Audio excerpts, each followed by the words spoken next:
Do you wish you could turn back the clock on aging? Anti-Factor Lipids is the breakthrough supplement that's scientifically proven to repair and renew your body's cells. Anti-Factor Lipids are identical to the phospholipids found in your cellular membranes. They've been shown to repair mitochondrial damage, a primary cause of biological aging. Anti-Factor has also been shown to reduce fatigue by more than 40%. And it's even been shown to significantly reduce a wide range of symptoms and improve the quality of life in patients with various conditions like chronic fatigue and those undergoing chemotherapy. I've been using Anti-Factor for years. I don't go a day without it. Anti-Factor Lipids comes in an easy-to-use powder in 2 convenient sizes. For more information and to order, just call 800-982-9158, 800-982-9158, or go to ntfactor.com. That's ntfactor.com for Anti-Factor Lipids powder.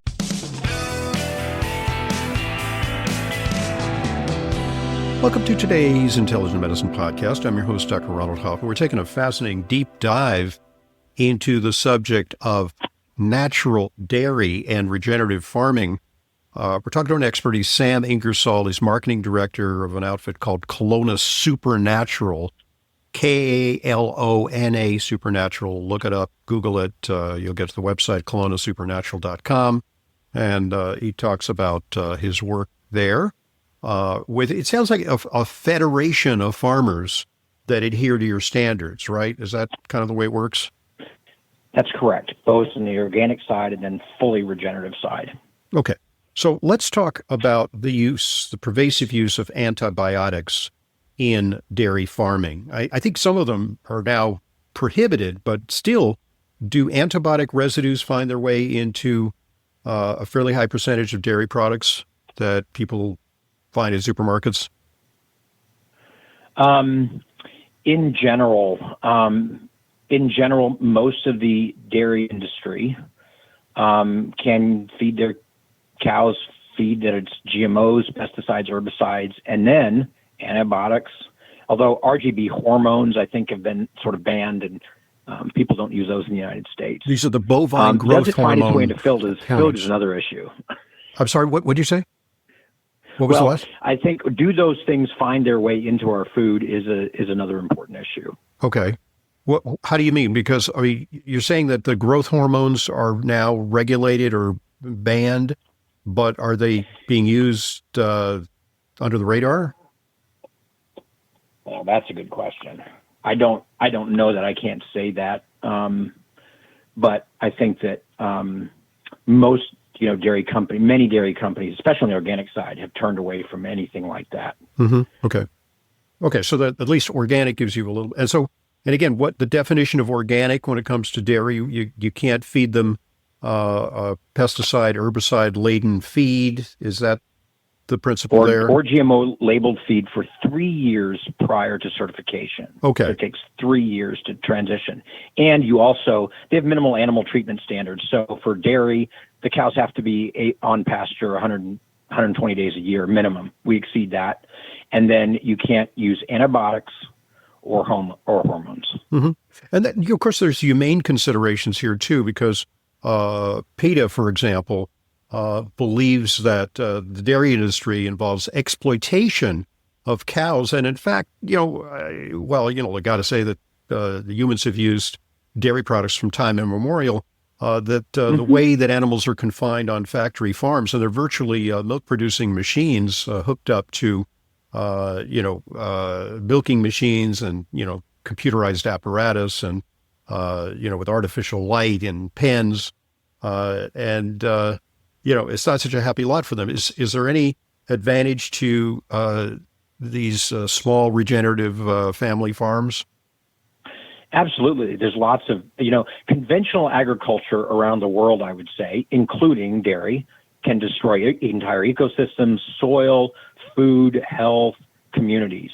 Around the world, people are fighting and migrating and starving because the soil quality has been depleted and destroyed. Libya used to be beautiful grasslands. Now it's just the desert, At home, conventional farming practice leads to less resilience to severe weather events. Farm closures, consolidation is destroying rural communities. Organic is much better But you got to think of it sort of as not doing bad stuff. So you've stopped doing the bad stuff, no herbicides, pesticides, or GMOs, or antibiotics or hormones. But then regenerative is actually doing a lot of good stuff for the environment, via focusing on soil health, which creates minimal rich levels, high levels of soil organic matter, a lot of biodiversity in terms of plants, insects, animals, microbes, which all have an effect on the quality of the food. Water, the ability to infiltrate more water into the soil, which helps small farms avoid drought, and leads to greater crop yields, profitability, and then doesn't pump a bunch of chemicals down the Mississippi into the Gulf of Mexico. And then if carbon, plants pull carbon out of the air. Carbon is great. It's the basis of life. But there's a lot of discussion now about how regenerative farms increasing biodiversity, plant diversity. It's fantastic because it pulls carbon out of the atmosphere.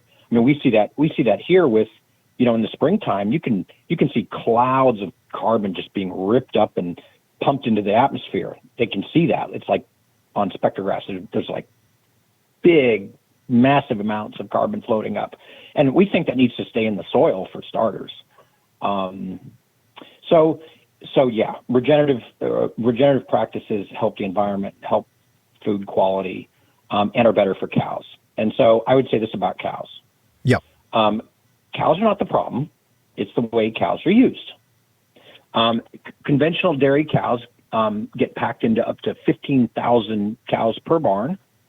They get pumped full of GMO grades, and within about 3 years, they've been so exhausted in these high-stress conditions and have been kept alive by antibiotics, but only for so long until they are unable to produce enough milk, and then, frankly, they're more valuable to the fast food industry. Your fast food burgers are coming from dairy cows that have been abused. Wow.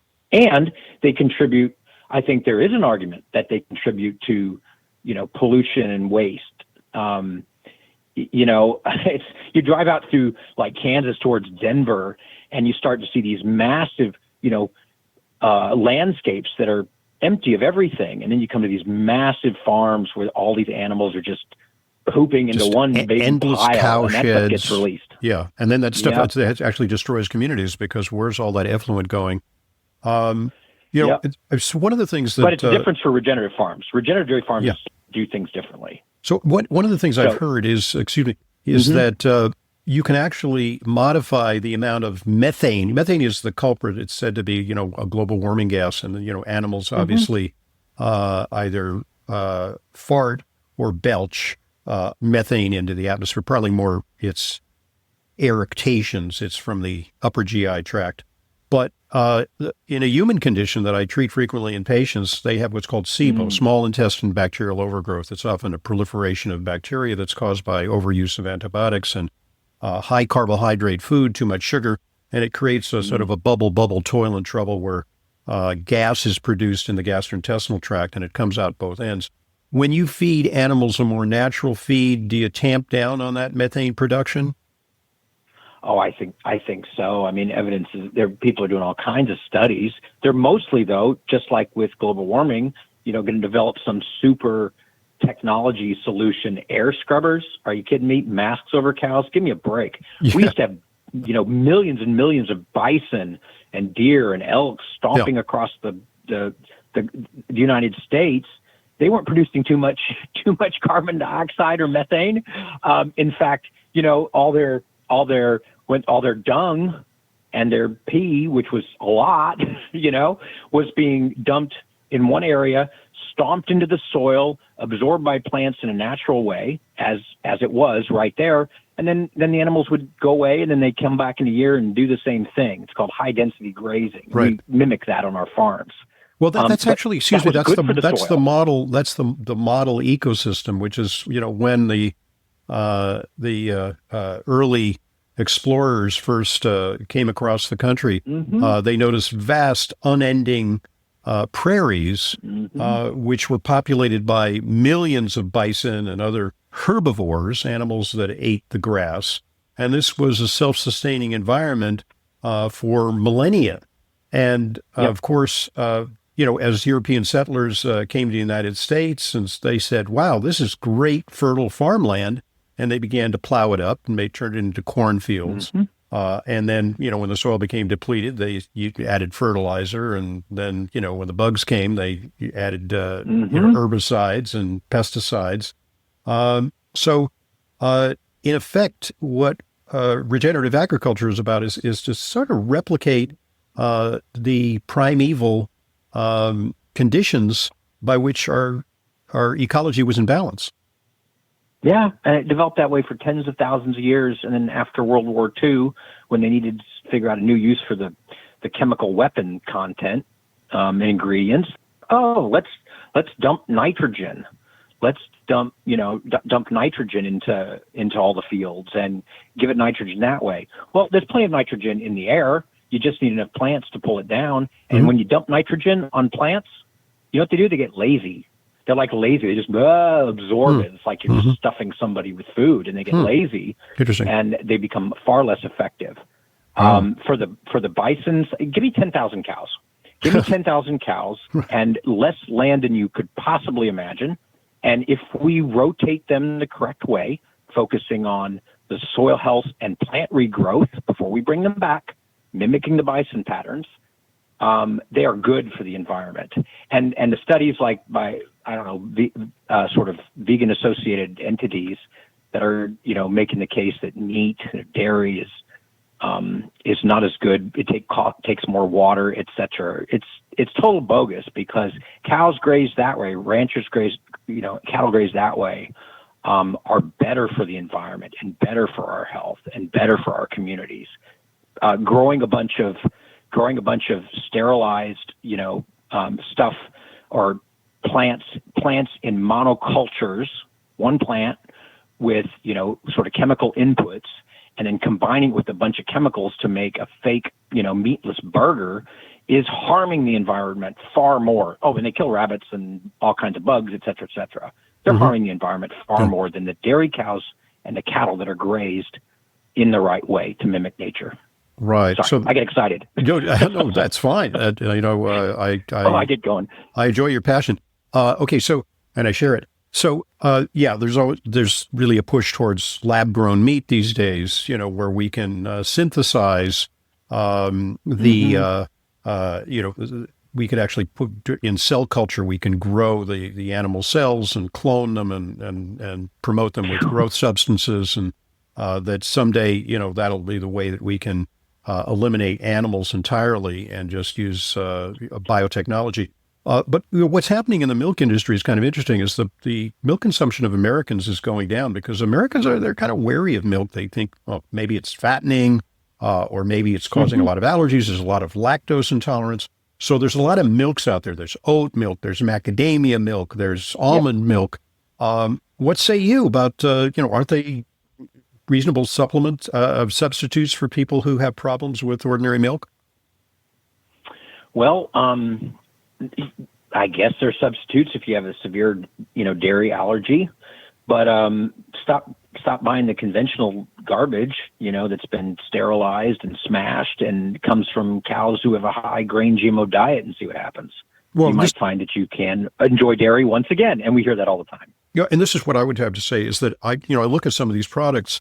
And when you look at the actual content, many of them are very high in carbohydrates. Many of them are fairly high in calories. And let's face it, they are ultra-processed foods. Now, milk is processed. We've got to admit, it is a partially processed food. But hey, it is a natural biological product. And when you attempt to replicate it, what you're getting is, a liquid equivalent of an Impossible Burger, with your milk substitute drinks. And there's actually kind of an uproar by dairy farmers saying, hey, you don't have the right to call this milk. I mean, you can call it an oat drink, but you calling it almond milk or macadamia milk, it's not milk.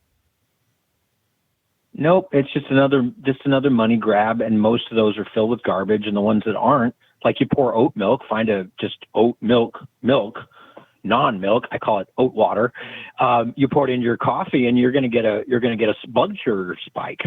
Yeah, absolutely. Whereas a full fat dairy, you won't.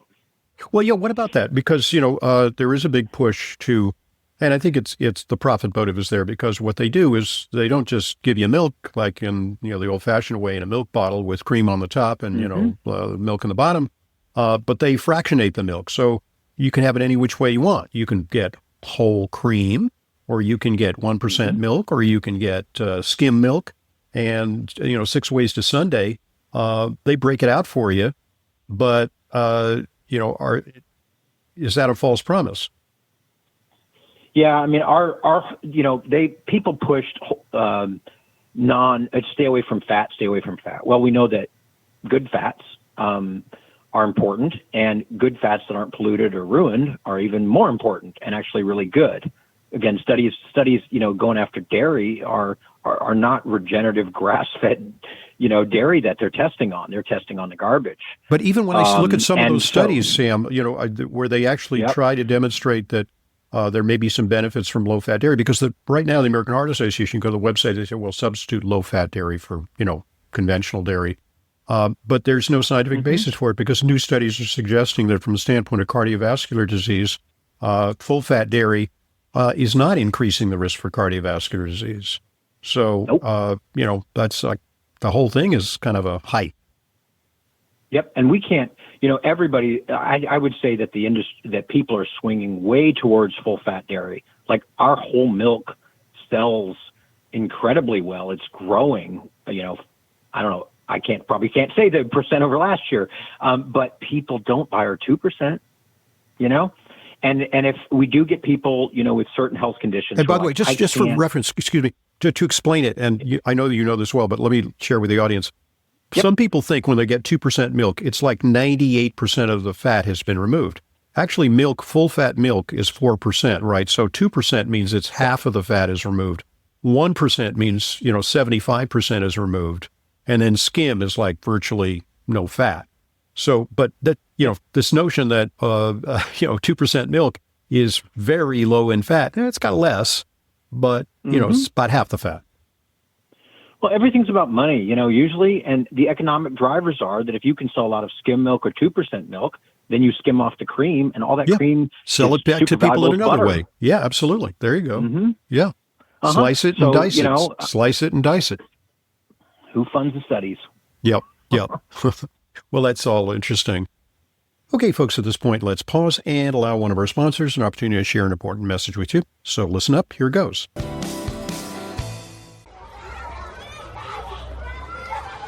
Kids don't just bring home homework, they bring home germs. And those germs don't just stay with them, they spread to the whole household. That's why Clear Nasal Spray was created by a practicing physician to give parents and grandparents peace of mind.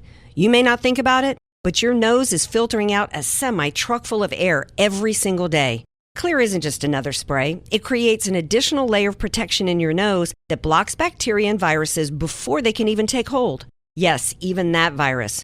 Supporting your body's defenses right where germs first try to enter. Clear is a hygiene product recommended for daily use, drug-free, non-drowsy, and safe for all ages. Just a quick spray in the morning and evening helps you cleanse your nose. Don't just hope for protection, create it. Get Clear Nasal Spray, your daily defense. Clear Nasal Spray is available at retailers nationwide and online. Check out Xlear.com for our special offers. That's Xlear.com. Thanks for listening, and thanks for supporting our sponsors. They, of course, are what make intelligent medicine a free resource for you. And now back to today's guest, Sam Ingersoll. When you go to KelownaSupernaturals.com, Supernatural, it's singular, KelownaSupernatural.com, are we talking about a full range of dairy products, or are we just talking milk? Or are there cheeses, or are there, is there chocolate milk for the kiddies, or, different variations? Yeah, no, we sell whole milk. Our chocolate milk will astound you. Oh, wow. The word we hear is this new obsession because it's whole milk. Again, most chocolate milk is skim or 2% milk, and they got to do something with it, so they turn it into chocolate milk. Ours is full fat whole milk. They've done studies on chocolate milk, whole fat chocolate milk, as a recovery drink for athletes.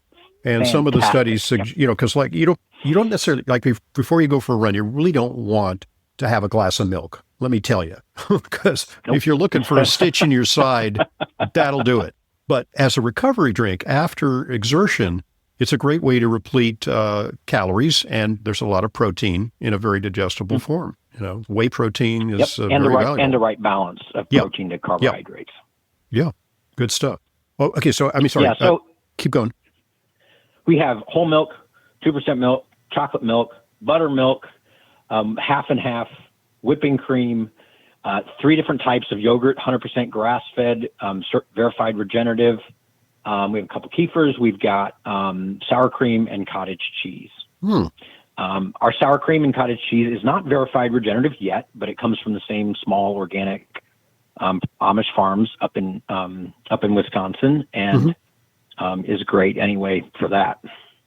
So let me ask you. You're up against it because, frankly, your methods could be a little more expensive, time-consuming, labor-intensive, and people, especially with inflation, they're looking to their pocketbooks, so they, look on the shelves and they're going to buy stuff that's conventional, maybe cheaper.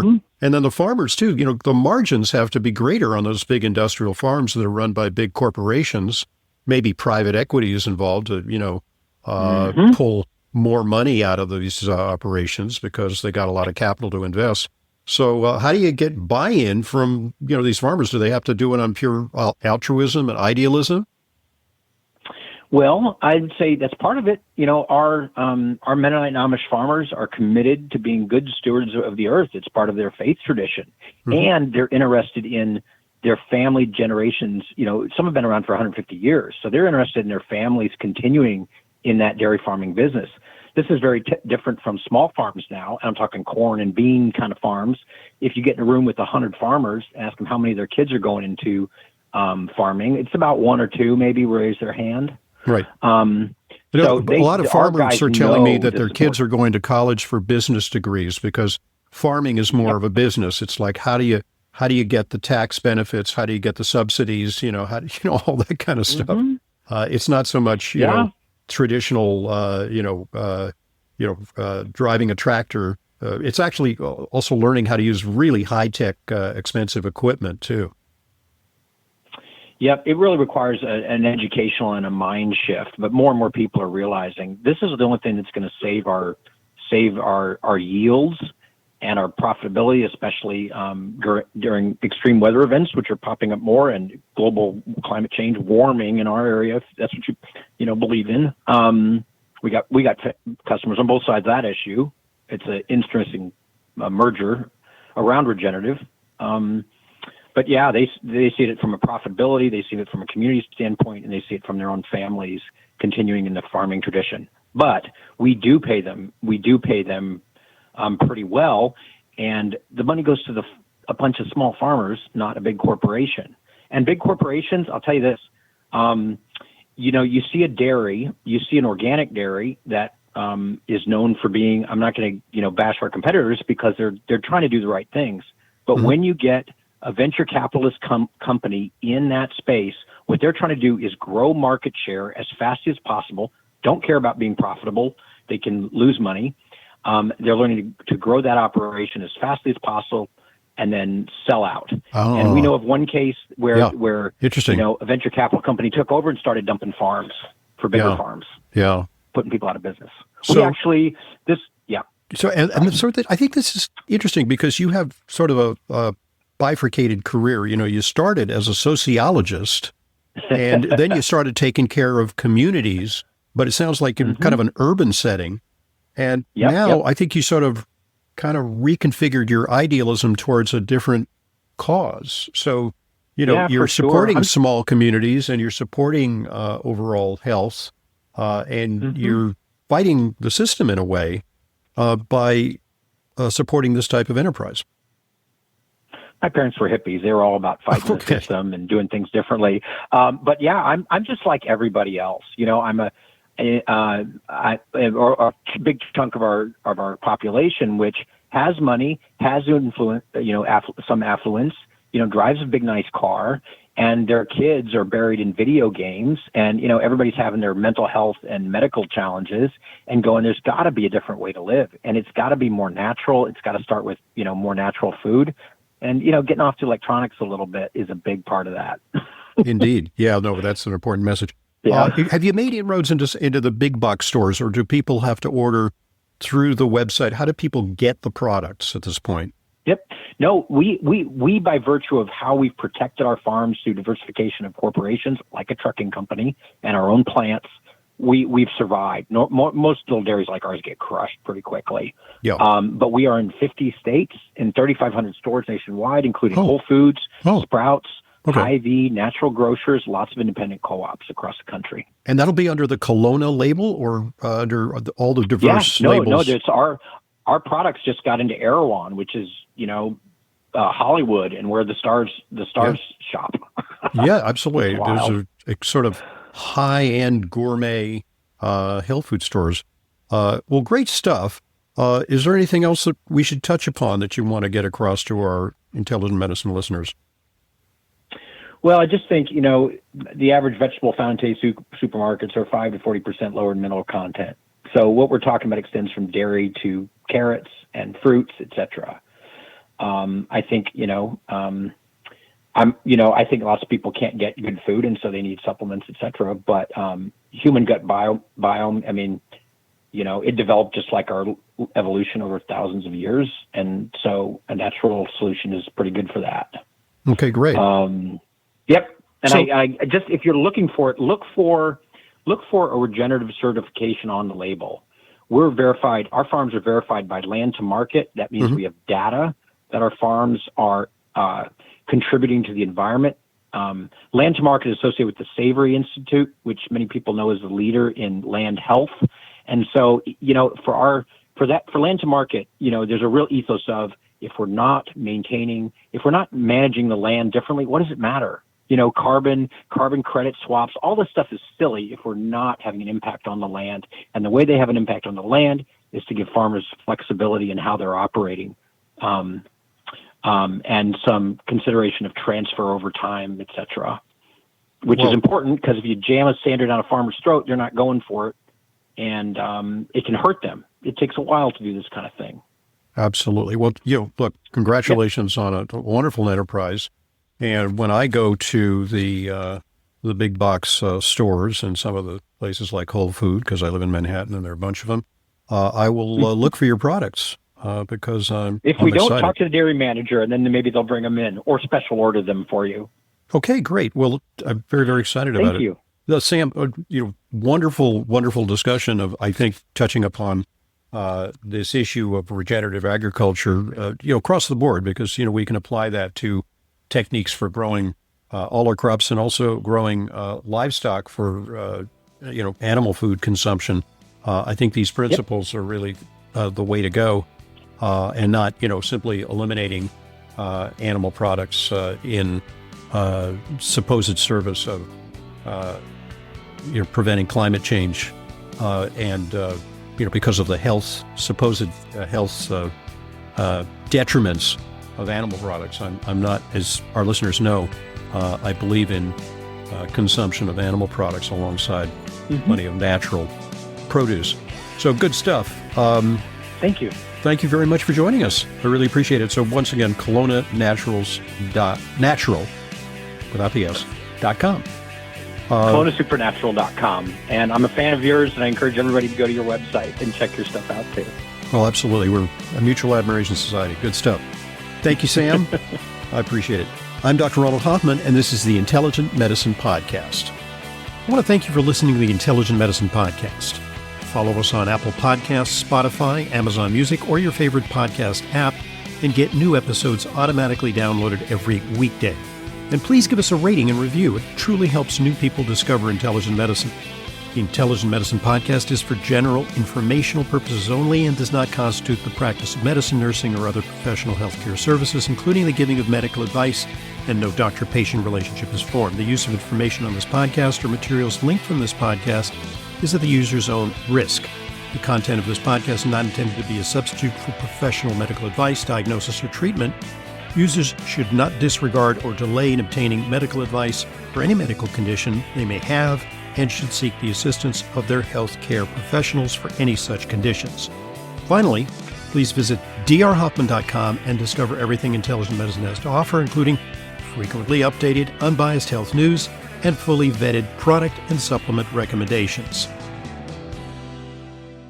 You're listening to Intelligent Medicine, a resource to help you take control of your health. We offer a balanced, objective analysis of all your health, wellness, and aging options, both conventional and alternative. Now you can take your engagement to the next level by joining FullScript. FullScript is my online dispensing platform that only offers curated, professional-grade supplement brands that I know and trust. Never counterfeit or expired, always stored and shipped correctly. Just go to drhoffmanstore.com for more information and to start your free FullScript account. Buying through FullScript offers fast, free shipping, optional refill reminders, a mobile-friendly site. It's safe, secure, and HIPAA compliant and offers world-class support. Just go to drhoffmanstore.com. You'll get access to the supplements and features you need to help you achieve your wellness goals, including my custom targeted protocols that combine the products I recommend to address specific needs: heart health, immune support, and much more. It's all at drhoffmanstore.com. drhoffmanstore.com.